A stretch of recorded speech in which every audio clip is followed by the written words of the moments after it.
Bad drug problem. Like many drug addicts, he has stolen from us and become violent. The violence thing is what made us move. My current wife and I had 3 young children together, aged 2, 7, and 9 at the time. My son, the drug addict, knew I could not be bullied or intimidated by him into giving him money or letting him in the house.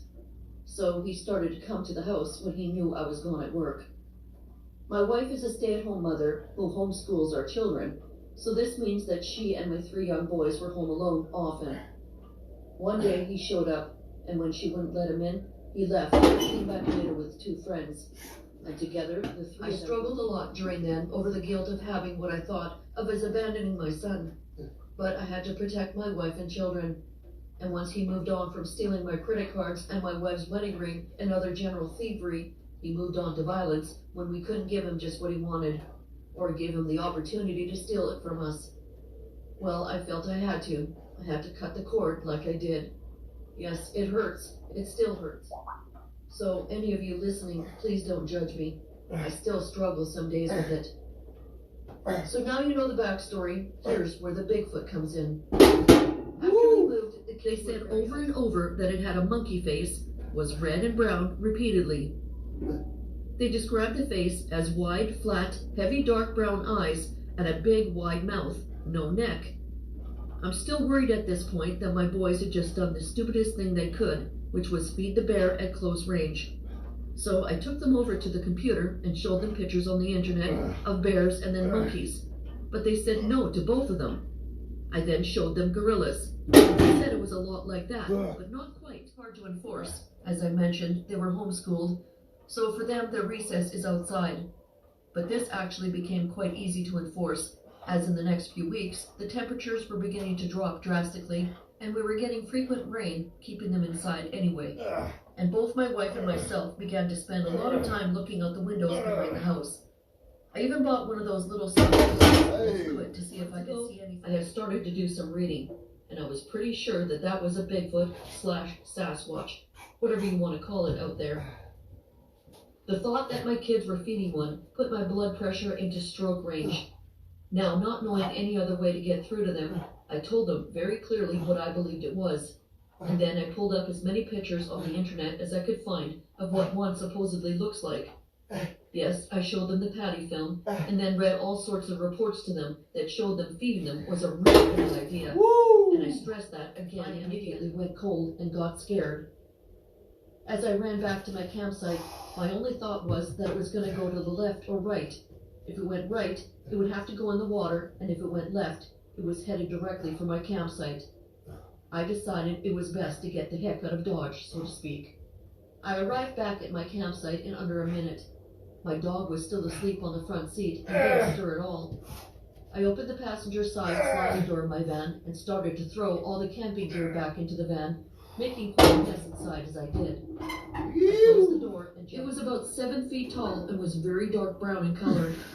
Its face was hairy, yet fleshy around the upper cheeks.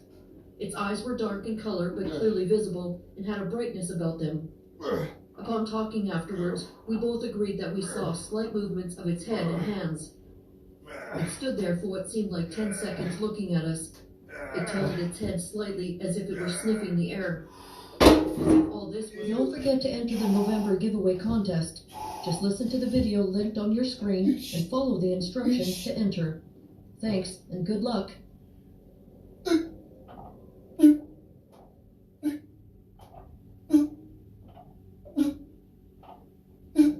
We are here in Sderot with the fighters of Zaka. Zaka is carrying out the holy work. Holy work. Loaded and ready.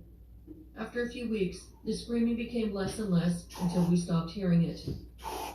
My brother had come by and stayed with us and claimed that he had seen some strange creatures resembling Bigfoot standing outside in the garden looking at the house one night. My father-in-law had become an avid hunter in his younger years. From the stories he told me, it was very intriguing and something I'd like to try. He had looked around and found some pups, even though he had grown up in these woods. He said he had never, and he was in just as much shock as I was.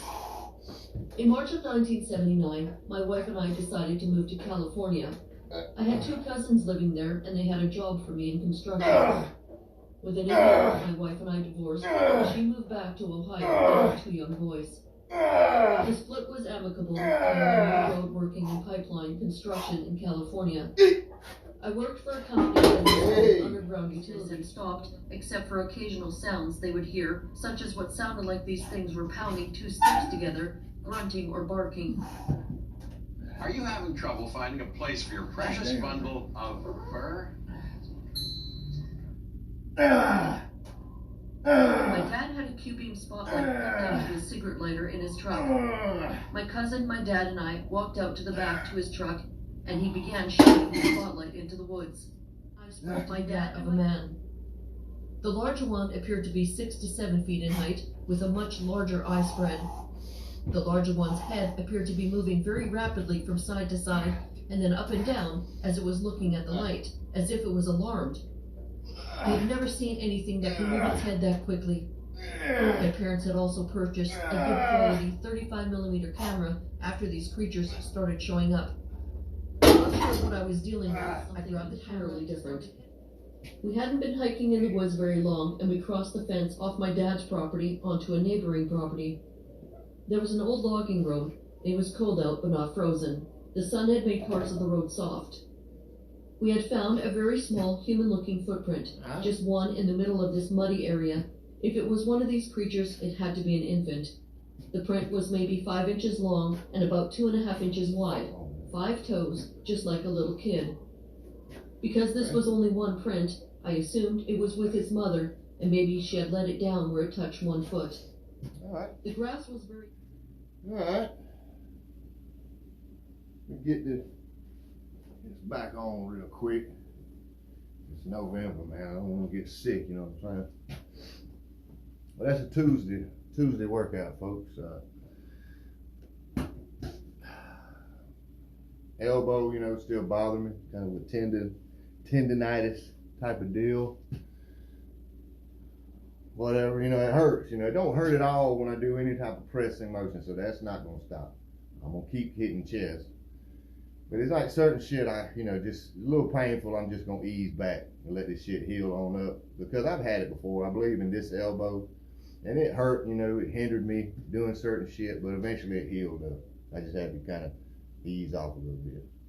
Like I said, the pressing motion don't bother it. Curl, I can curl kind of, you know, and curling don't bother it, but like when I have to grip something, squeeze it, and lift it this way, or lift it that, you know, like this, that shit hurts real fucking bad. But we're not gonna let it stop us, you know. Just gonna make some adjustments and keep going.